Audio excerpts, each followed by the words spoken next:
Yeah, hello everyone, and welcome to this talk on integrating LLMs with external tools. Um, so this is a really exciting time to be working in the field of NLP with so many uh, new models, new tools, new techniques being introduced just about every week. In fact, almost 90% of my presentation today is made up of content that didn't exist until like a few months ago. So the pace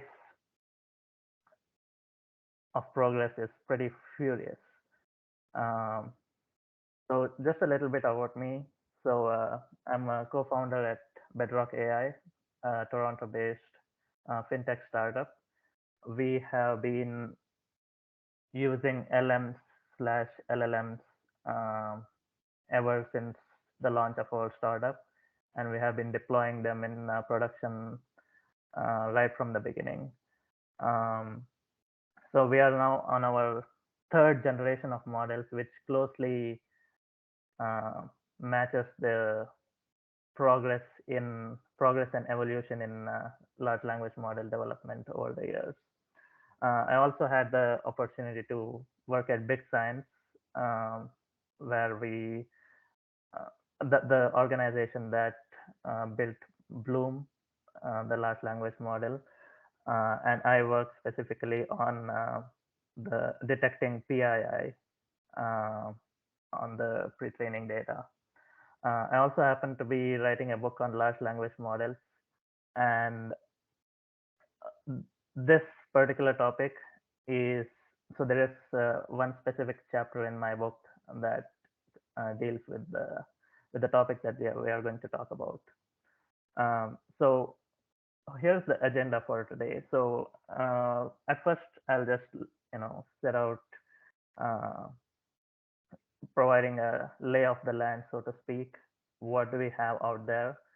And then we'll try to push the boundaries of what is possible given today's uh, capabilities of language models. We'll talk about the different ways in which you can integrate external tools with the language model. And then give a few specific examples, including OpenChatKit, Llama Index, which used to be formerly called GPT Index, LangChain, which might be the most important um, Python library in current times, task decomposition. So how to break down a complex task into more manageable components, and then also a little nod to GPT-4 and how we can go forward from here.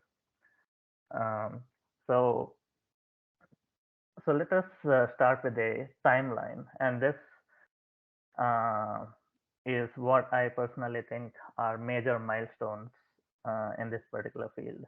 So it all started in June 2020 when GPT-3 came out. As you all remember, there was a lot of hype about it.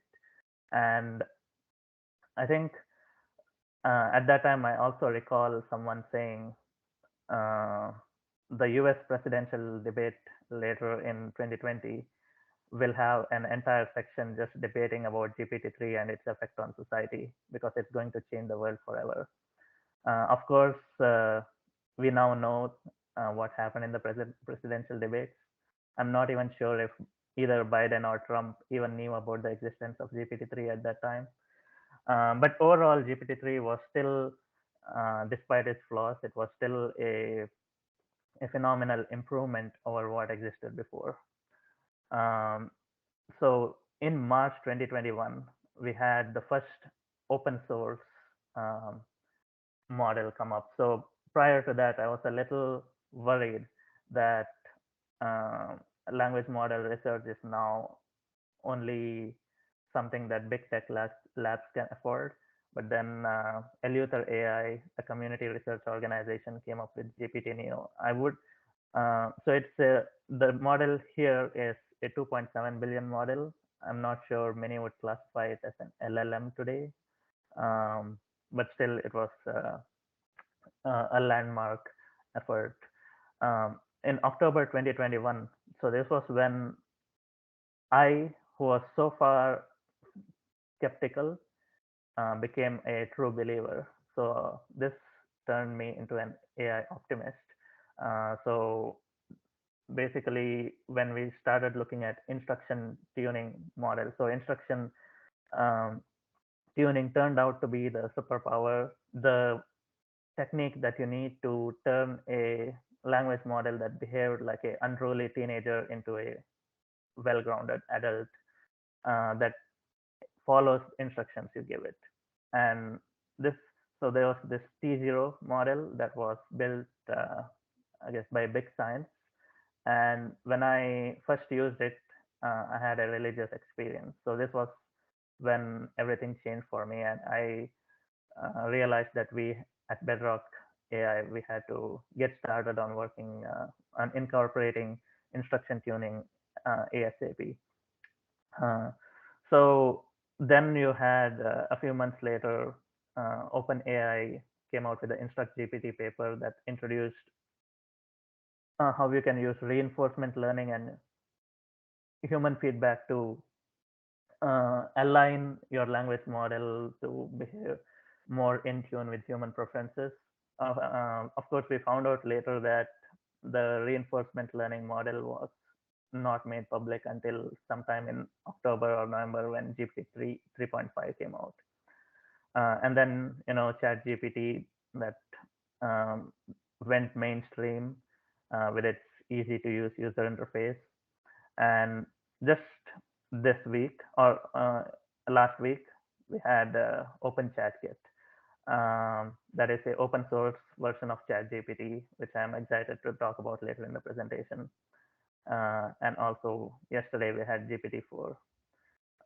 So what are the strengths and limitations of these large language models as we see it today? So I don't think anyone can talk about this in a very authoritative fashion because evaluations are still pretty limited, and everyone is still figuring out the limits of what is possible and what is not.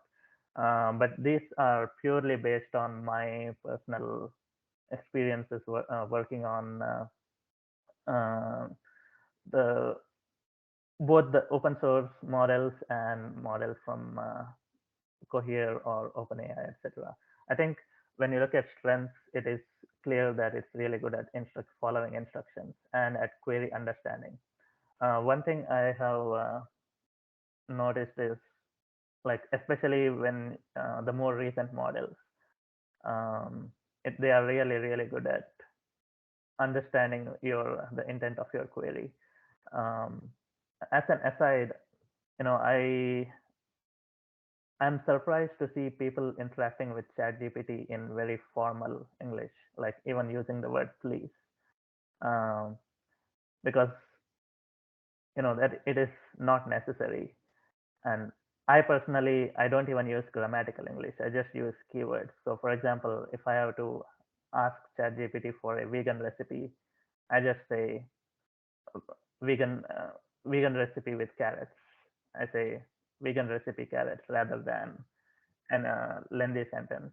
Of course, if you are using the API, you save a lot of tokens this way too. Um, but anyway, uh, it's also really good at all the low-level NLP tasks which we used to spend years on building specific models like named entity recognition or constituency parsing, dependency parsing, and it is phenomenal at code generation. Personally, it has reduced uh, my coding time by about 55-60%, I would say. And it's also great at summarizing and rephrasing. So I have an asterisk here because there is still the hallucination problem and the factuality problem that um, prevents this from being really something that you can call it as a full-fledged strength. But just looking at this, you can see that I think overall, the large language models of today are really good at um accepting an instruction from the user, and then once it gets the answer, it can generate or phrase the answer or summarize it in a really neat way. So it's a really nice front end to any software system or a knowledge base. But what are the limitations? So I put reasoning here as a limitation because, you know, um, going back when ChatGPT came out, I wrote a blog post. That blog post has not yet been published, and the reason is because every day I use it, I'm less and less impressed by its capabilities. I still think it is really good and it will unlock billions of dollars of opportunities, but it still has plenty of flaws. And I think uh, because a lot of its flaws, I see it in the reasoning department. I think it's still not there, and I think it's a limiting factor for a lot of use cases. It's of course doesn't have grounding and weak in factuality. It's weak at complex math, and also it is not. So its knowledge is limited only to the cutoff of the training data. So if it was trained only until August 2021, it doesn't know anything after that. But taking each of these, so for example, complex math, um, we know how to do that outside of an LLM. Um, we know how to, you know, extract factual information from authoritative documents. So the question then is, why not allow those external tools to do all the heavy lifting and let the language model just focus on what it is strong at? So what are the different tools that you can use this way? So we can have a language model interface with a Python interpreter, with a search engine, with different kinds of data stores, databases, knowledge graphs, APIs. And someone recently told me, when I was talking about certain limitations, dude, just hook up a search engine, problem solved.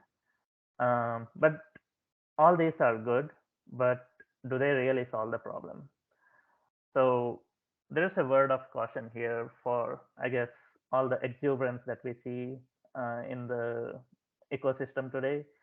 I remember, an analog can be drawn with the self-driving cars. So way back in the early 2000s, in 2012, people were predicting that there would be self-driving cars uh, everywhere by the end of this decade, but that never happened.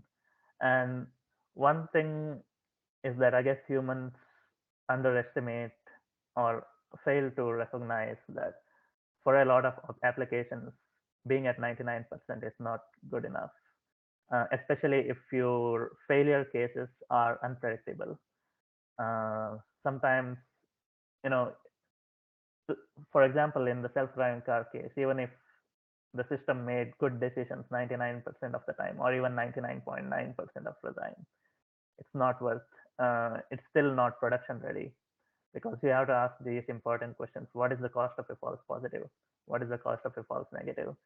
And I think we will slowly see that even for a lot of NLP applications, we'll run into this hurdle where even if the language model is good 99% of the time, the 1% of the time where it fails very awkwardly can be a deal breaker in productizing that problem.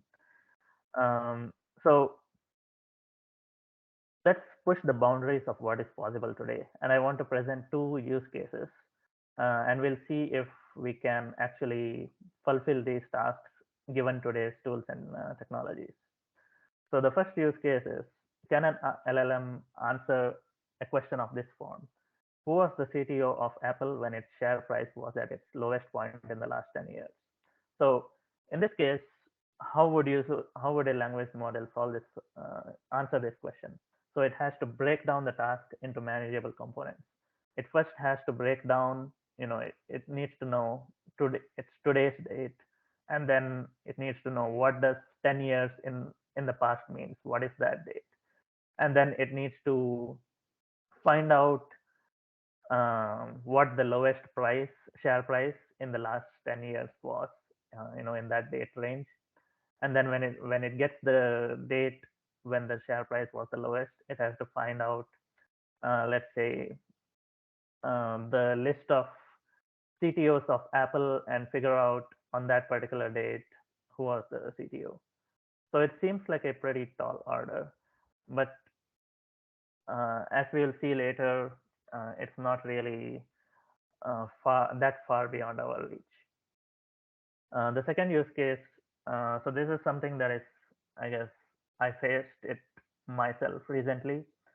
So one thing um, is I'm not a Canadian citizen, so that means that I can't transit via the US because I don't have a transit visa, and I also can't do self transfers because for most countries in the world I would need a visa. Therefore, I'm restricted to only a few flights. So if I go to a flight search engine, I find it hard to filter out because I have to manually filter out results that are not relevant to me, and there are no predefined filters that I can, just with a click of a button, leave it out. So I thought Bing Chat would be a useful thing for this. So find me flights from Toronto to Bangalore, flying out June 27th, returning on August 12th, without transiting via the US and without involving a self transfer. And the idea here is that the language model would, call either an API or make a web query, and then it would, after getting the results, it would filter out, um, you know, listings that involve transiting via the US, and it would see if anyone involves a self transfer. So yeah, let us now see how something like this can be made possible. So talking about tool integration paradigms, so there are two, I would say, main approaches. There's the lean approach where you have a particular user query, and then you send it through a sequence of external API or database calls, and then you get a uh, the output that you get is fed to a language model, and the language model just takes the output and synthesizes a good answer for you that looks coherent and so on. Here, the heavy weightlifting is done by all the external tools, and the LLM is just going to um, you know figure out in the context, in the output, what is relevant to be generated as an answer. But the holy grail would be your user types in a query, and then the LLM decomposes the query, and it calls appropriate external services. So it knows automatically that when you decompose a query into a few subtasks, subtask one should be sent to a Python interpreter. So and subtask two should be sent to an API and so on. And where needed, so where needed means not, so some of the subtasks could be solved by the language model itself. It should be calling external services only when required, and then it combines all the responses into a coherent answer in the requested format. So we'll talk about the tools and models that facilitate this. So let's start with OpenChatKit, which is very, very new. In fact, when the language, so I'm recording this uh, in in a deferred fashion. When the LLM workshop was going on, this was not yet released. So it's pretty cool to see so much progress happening so fast. But that also means that this is pretty raw, and it's still a work in progress, and there seems to be a lot of work done to iron out the rough edges in future. So what does OpenChatKit component contain right now, and what has been released? So there is a 20 billion instruction tune model that is based on GPT Neo X, and it's trained on 43 million instructions. These instructions were collected from various data sources, and it's called the OIG dataset. Fun fact, I think I contributed one of the data sets to this dataset, um, just the raw one. But instructions were, I guess, automatically generated here. So then there is also an extensible retrieval system to integrate APIs. So there is pretty rudimentary right now. We'll have a quick look at it. And then a fine-tuning playbook for domain adaptation. So if you have your own, data, then you can use it for, fine-tuning this model. In general, I would recommend fine-tuning, not just fine-tuning, but also combining with the retrieval system in order to, make it more useful. And then finally, they come with a moderation model. So this is kind of, because this is not using reinforcement learning, how do you align it with human preferences? So they have a separate model that, you know says whether a particular response uh, or a particular query is appropriate or not. So you can, while you are using the open chat kit, you can send, queries. The moderation model can sit in front of this model, and then it can say whether this is an appropriate request, or whether, it needs to be the model needs to say no, or, whether there is toxic content, and so on. So how does the open assistant, so this is uh,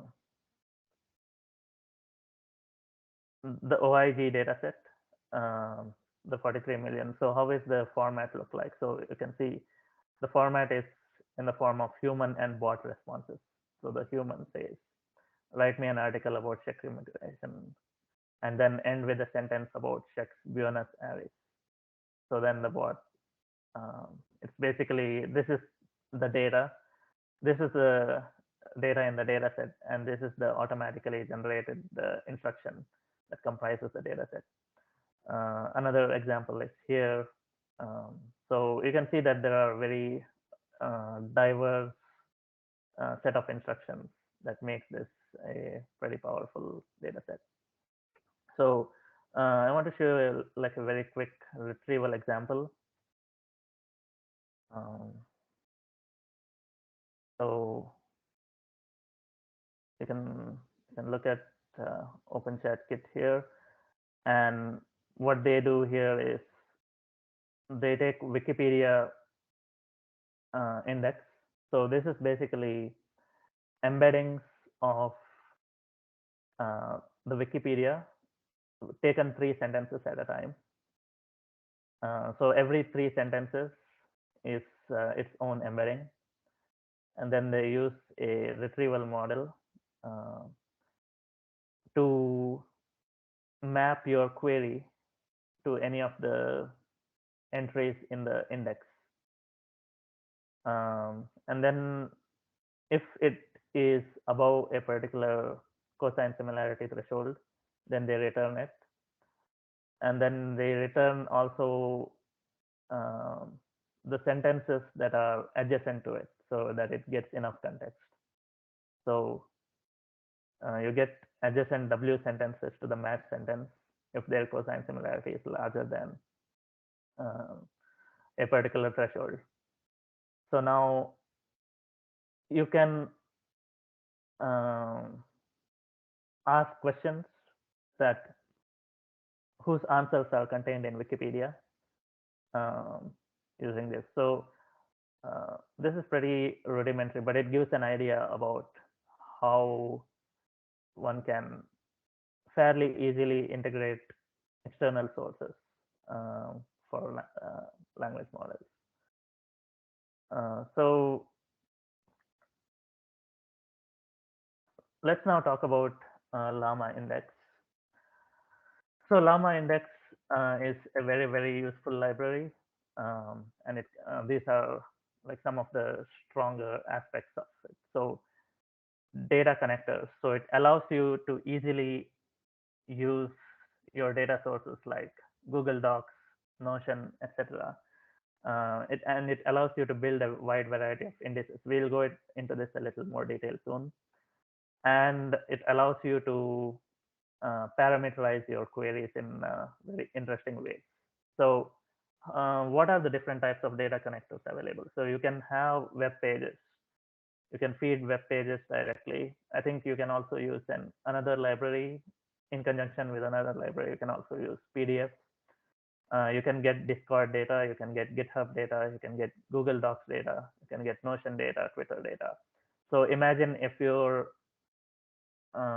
company documentation was all in Notion, and you want a language model to answer questions about your, you know, company policies or about even your product planning, etc. You just, if you have it in Notion or if you have it in Google Docs, you can just use the data connector and make it available to the language model. And you can build a whole lot of different types of indices. So let's look at each of them in a little more detail. So all these diagrams are coming from their own documentation. So the most simple one is a list index. So how does a list index work? It's basically a sequence of um, you know document collections, I would say, or chunks. So let's say that you have a document that doesn't fit into the context of a language model. You just split it into chunks like this, and that's how you have this particular index. So when you have a user query in the default mode, what would happen is the first time it would take the data that is in node 1, or let's say the first section of the document, ask the question, and it gets a response. And now it takes that response, and then it takes the context from the second node, and then it says refine the answer. So it uses the prompt like refine this answer, and the answer gets refined. And then the answer is then fed here, and then with the node 3 data as context, and so on. The other option is using a keyword table index. So in this case, we use a large language model to extract keywords that are salient to your particular use case. So let's say node 1 in this case is, you know, has content related to NYC, and node 3 has content related to climate. And now then when a query comes, you also do keyword extraction of the query, and then you find which of these nodes has the information, and then you use these nodes as context to get your answer. You can also have a vector store index. So from my experience, I think this is the most, I guess, effective version. You generate embeddings for your data sources, and then you do a similarity match.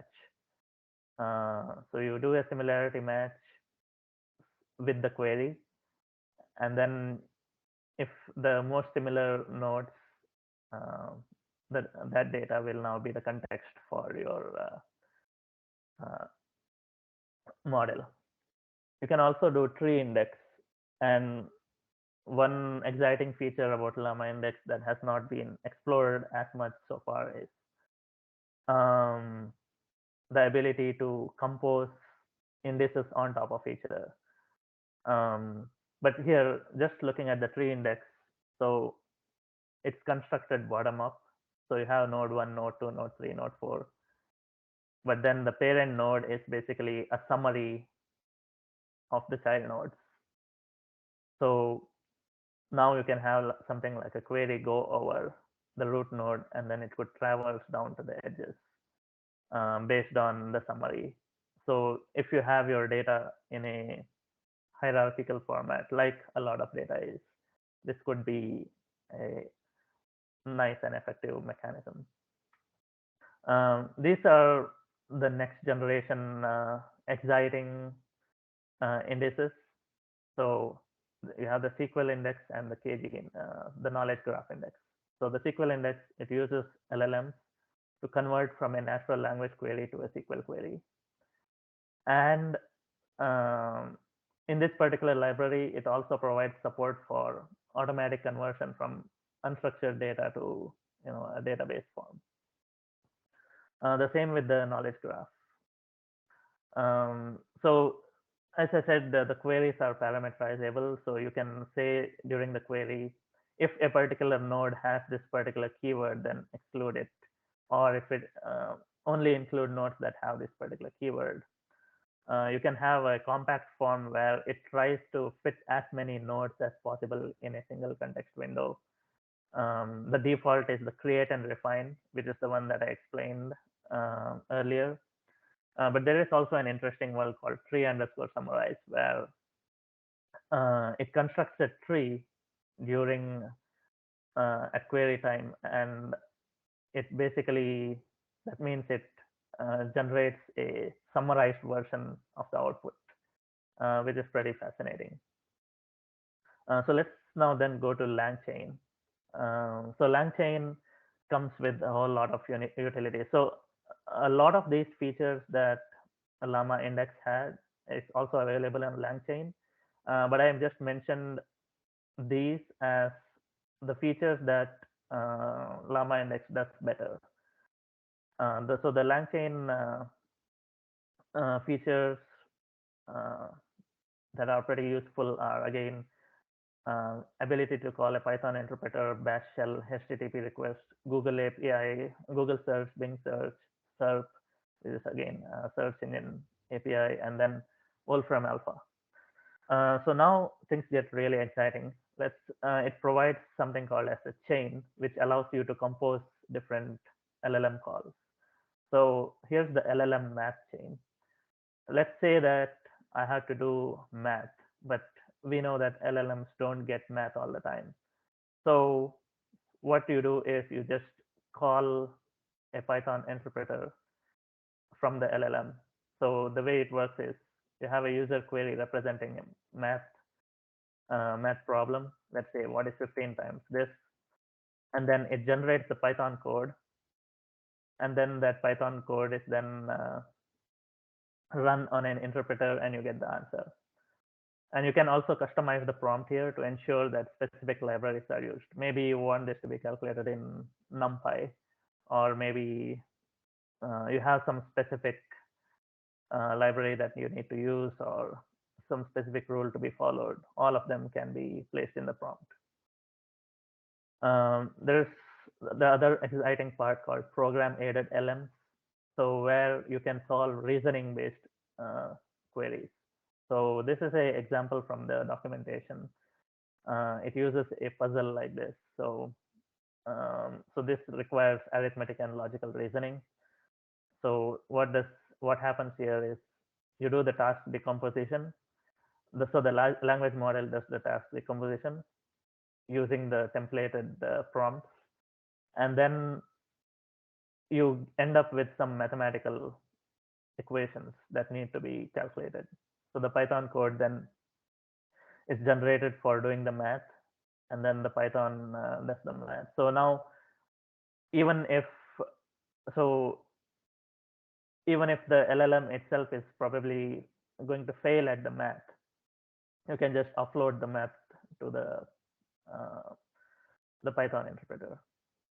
And this is again exciting. And now it goes back to the initial use case that we talked about. So you have a natural language user query, and it gets converted to a SQL query. And then you run the SQL query, and then you format results into coherent answer. So for example, if we have a database of resignations, then we can just ask in natural language how many CEO resignations in 2021, and then you know in the prompt template you have to provide the database schema, the schema of the relevant tables, and you can also provide things like how many rows has to be returned. If you are asking to, if the question is containing something like uh, send me a few examples, then you can specify how much exactly needs to be returned. Or you can also look at how the rows look like. You can provide example rows in the prompt. um, you can also do API chains. So now again, going back to our initial use case, let's say we have a financial API. Then you have a user query, and it constructs API parameters and creates an API call. What was the lowest stock price of Apple in the last 10 years? So there are financial APIs providing stock price. And now if we put the API docs in the query template along with our um, key, API key, you can actually now get the result. There is also LLM request chain. So if you want to just browse the web and get an answer, you construct a particular URL, use request library to call the URL. And for example, if I just want a weather in Toronto, I can get that answer. And finally, there is something called as moderation chain, where so currently LangChain provides the open AI moderation model. But you can imagine replacing this with a sequential chain to do anything that you want. So for example, if you have a model that detects PII, you can have it sit in front to ensure that the model is not spitting out PII to the user. If you have some way of fact checking things, then you can have it sit here, so that the LLM, even if it uh, if it hallucinates, then the fact checker model can intercept it and give the answer, no, sorry, I am not able to find the answer, something like that. Yet another powerful feature of LangChain is called agents, and this is basically using task decomposition dynamically to figure out on its own which tool to use. So currently there are a few modes, agents available, and you can create custom agents. So this is like the most difficult part of all it. And as I said, the most exciting field of research. How do you decompose tasks and enable the language model to correctly call the right tool to answer a question? So in this particular example, I think it's using zero shot. So that means it is just using the description of a tool to figure out which tool to call. So for example, I need to find out Camilla Moron's age, and it has a list of tools available. So just by looking at this and looking at the names of the tools, it figures out maybe I need to use search. And here, if it's something like I need to calculate 25 raised to the 0.43 power, then just based on the similarity of the thought and the different actions available, it just picks the calculator. So yeah, back to task decomposition. So I'm not going to talk about it here in detail because yeah, I think it's a totally different uh, you know talk on its own, and a fascinating one at that. But these are a few of the papers that are you know at the cutting edge of it. I think yeah. So finally, let's talk about um, what is in store next. Um, so from what I see, the main thing, the game changer that we are going to see from these models is finally fulfilling the promise of cross-document information retrieval. Remember, this is basically when you have an information need, but your information need can be solved only by going through multiple resources. And current search engines are not a great paradigm for that because they have resources of documents as first class citizens. Google, for most queries, gives you a list of documents, but we never, for most queries, unless we are actually searching for documents, for most queries, we are not looking at documents. We are looking at a answer with citations. Uh, and the language models of today are getting closer and closer to satisfying this vision. So at Bedrock, we have been doing this similar thing. So at our first iteration, we operated at the document level by having separate pages for filings, but we have been moving away from that. And again, it's in the same spirit. So finally, as I end the talk, I want to talk about something that I'm excited about. It's not something that we have planned to do yet, but whenever I find I have time, I would really like to make a language model uh, be really good at a particular domain. So you have seen in the media saying that ChatGPT passed the medical exam, this exam, and all that. But for the most part, I guess it's easy to pass those exams. There is a lot of data contamination out there. It's those are not the good benchmark tasks. But what if you had a language model that you taught it from first principles, uh, topic by topic, and building on it? And so I'm not a financial expert, but I work in a fintech company.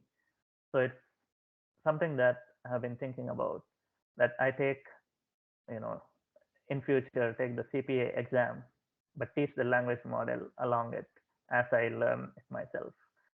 Um, it would be really interesting to see the limits of what it is able to learn and what not. But yeah, um, this is not a typo. This is actually the name of our domain adapted ChatGPT model at our company. So uh, yeah. So finally, um, whenever I made a presentation about NLP, I used to use this slide to talk about why language is so hard. But now I think it has been finally put to rest because I think I spent an hour the moment ChatGPT came trying to convince ChatGPT that John Cena caused a Make-A-Wish kid to have cancer, but it refused. So yeah, so that's that.